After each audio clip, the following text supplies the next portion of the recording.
Hi! Gagawa ako ng chocolate truffles ngayon. Pero, kailangan pala talaga super hard niya. So, inilis ko siya sa freezer. Mahirap pala siyang i-round. So, binalik ko muna siya sa freezer. Mamaya ko na lang siya i-form ulit. Pero, itatry ko itong nagawa ko. Iko-coat ko siya ng powder ngayon. Tapos, tingnan natin ang lasa.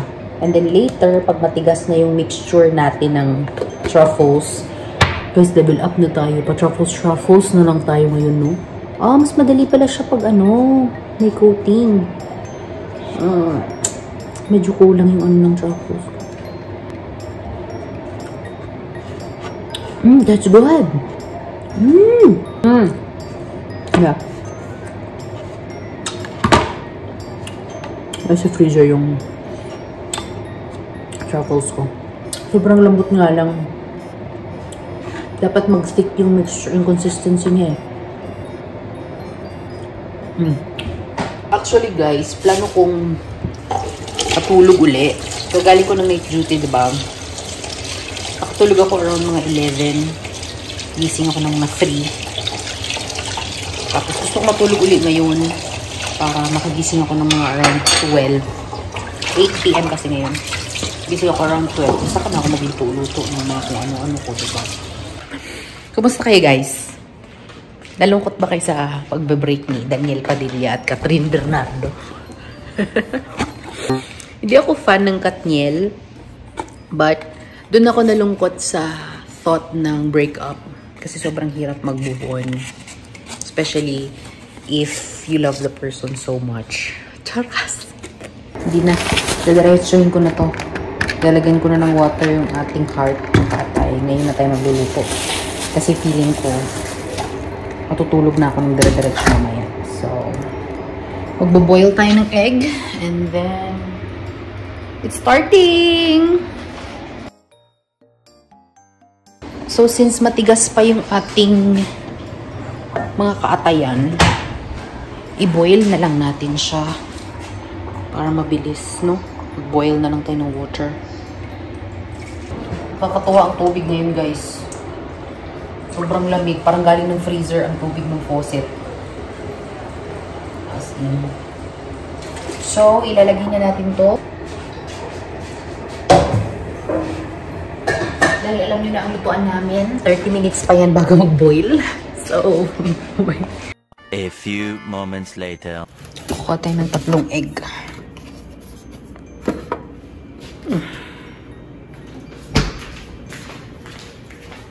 Hulaga.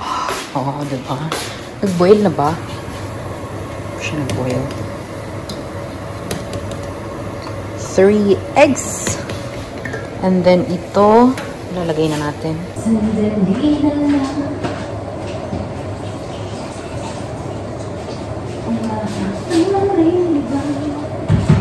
Pagbigyan.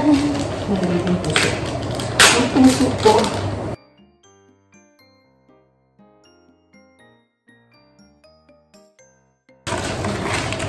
Dude. Papakuluin natin yan na lang muna.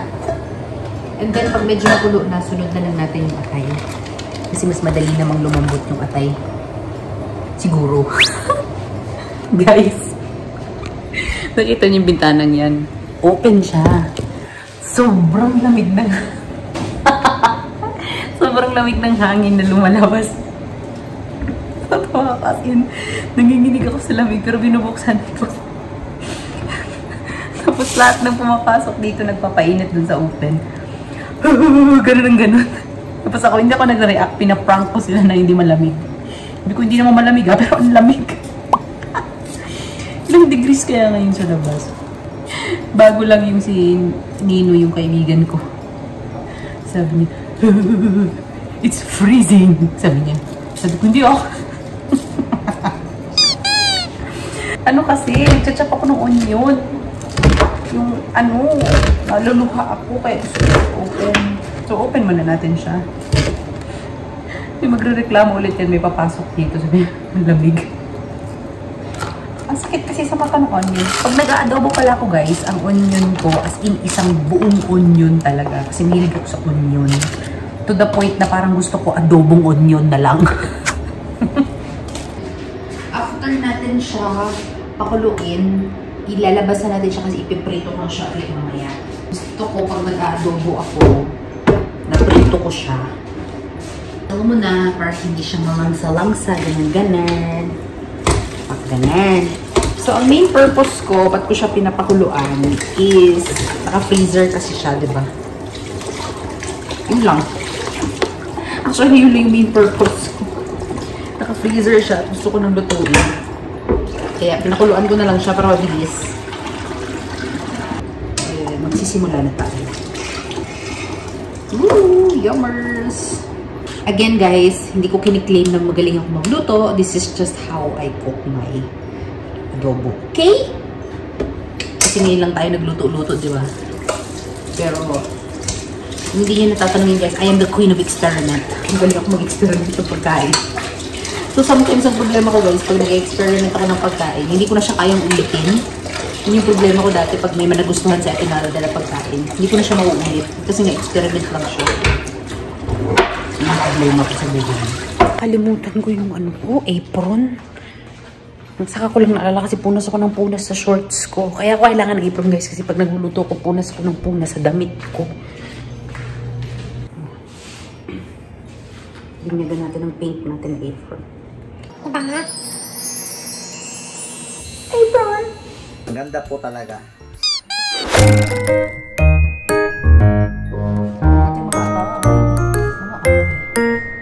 Ang dami yung talaga siya.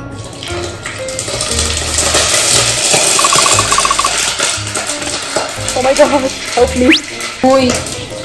Pwede naman pag-usapan. Bakit naman nakit kayo? Ano naman magluto ng adobo?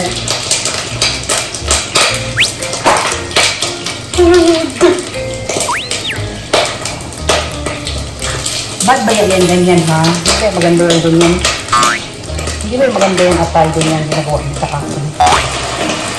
Oh my God! I can't! It's not good. Ayoko na. Hindi ba? Tapos niya, nagluto ko na siya, guys. Nandito kasi yung kasamahan ko kanina, nag-chismis kami Indian. So, kulang na lang yan ng patatas. Pinahinaan ko siya ngayon. Tagal pa tuloy siya uminit. So, lagyan natin ng konting patatas, tsaka yung... I'm not sure kung nilalagyan ng patatas ang adobong atay. Nugel ko. Walang patatas ang adobong atay. Isi-simmer ko lang yun siya sa gluto. Diba? So, simmer. Kasi gusto ko nung medyo dry. Okay niyan. Actually, ready na kasi luto naman na yung ano. Pinrito ko na rin yung heart at yung atay. Okay guys, kung ako ay inyong tatanungin, naglalagay ba ako ng asukal sa aking adobo? Yes. Naglalagay ako ng asukal sa adobo ko, guys. Kasi mahilig ako sa ulam na matamis. So pag matamis-tamis yung ulam, mas gusto ko. So naglagay ako ng konting sugar. And then mamaya, konti, lalagyan natin na vinegar yung ating adobo. So, I know na alam nyo na pag naglagay tayo ng vinegar, pagkapuhos ng vinegar, huwag agad haluin. Tama, mga bata?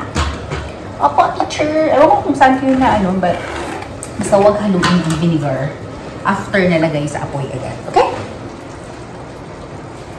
Turo nalagay ko sa inyo ng mga evaporate. Ito yung gusto ko na part, yung amoy ng suka. Gusto ko yung amoy ng suka na yan. Ilagay na natin yung ating egg. Alright. I-mix na natin siya para yung egg ma-soak din siya sa sabaw ng adobo. Okay? Actually, tapos na ito. Tikman ko lang konti.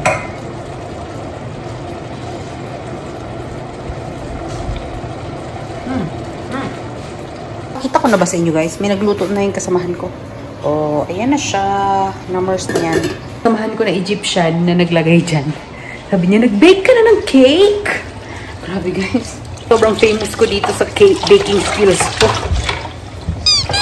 Happy ako, guys, pag kinakain yung cake ko na ginagawa. Kasi, edible siya. Edible. So, maghugas na tayo ng pinggan. Alam niyo ba, feeling ako. Buti na lang nagluto pala ako ngayon, guys, kasi plano ko gumising ng 4 AM, diba? Kasi ang duty ko 3 PM pa naman. May lecture pala kami bukas ng 7:30 AM. Buti na lang ginawa ko ngayon, at least, Matutulog na lang ako mamayang 11. Dire-diretso na lang yung sleep ko hanggang bukas na umaga ng 7. Hindi ko nakita yung announcement. May lecture pala kami. May meeting. Okay. So, gagawa na natin sa Ate Marge ng kanyang truffle. Akala ko talaga mahaba ang tulog ko ngayon. May lecture kami. So, ilalagay natin yung powder natin dito. And then, it should be good na. Pwede nang gumawa ng ball. So, ganito ang itsura niya. Tapos, isi-scrape mo siyang ganyan. Tapos, gawin mo siyang ball. So, dapat freeze talaga siya. Mas okay siya pag ano. Malinis ang kamay ko guys ha. Naghugas ako. Ayan. Ay, naging bilog yung truffles ni Ate Marge. Hop. Ayan. Diba? Okay pala siya. Dapat frozen lang talaga yung ano. Para okay yung truffles natin. Hindi tuloy ako. Parang gusto ko na din. Gusto ko kumain. Pero matutulog naman na ako guys. Baba natin ito doon kay Ate Marge. Doon na, nilagay ko na doon. Ano to? Ang dami na namang food na hindi kinuha. Hindi yan kinukuha pag gabi. Sayang. Andito ang ref ni Ate Marge. Pakita ko yung truffles niya. Ito yung truffles ni Ate Marge. Ayan, truffles niya. Na ano naman siya, nabilog naman. Dahil nainggit ako, initin natin yung dinner. Initin natin yung dinner na rice at kakain tayo ng kanin. At mamaya na tayo matutulog. Nainggit ako. Pero ako guys. Uy, benta pala yung truffles ko. Pinatikim ko dun sa mga Indian ko na friend kanina. Masarap daw. Ipa-perfect ko yun siya next time. So, ayan. Nagamit na rin ang ating apron. Bongga. Kain tayo guys. Super late dinner. Inggitera mode. Nainggit talaga ako. Matulog naman na sana ako eh. Pero kasi alam mo yun, mainit pa. Kaya nainggit ako. Yung egg, bukas ko na lang yung egg. Kain tayo. Yum. Ano ba yan? Nahulog pa. Good morning, guys! Hello! Aga kong nagising. Parang hindi ako mahilig sa tulog this past few days. Yeah, gaya nga ng sinabi ko, meron tayong meeting today. Meeting slash... Oh, it's not meeting. Parang lecture. Kasi nga may paparating na parang... Hindi siya parang... So, I woke up around 6:45 nang walang alarm. Gising lang ako. Walang, ready na yung ating Choco Moist na ingredients. So, we will do that next year. Probably. Yun na guys, i-close na natin ang vlog natin. Thank you very much for watching this video. Guys, if you're new to my channel, do not forget to subscribe to my channel and like this video. Maraming salamat sa walang sawang panonood guys. Remember to keep safe all the time and God bless you all. Okay? Bye! Masalama! Merry Christmas!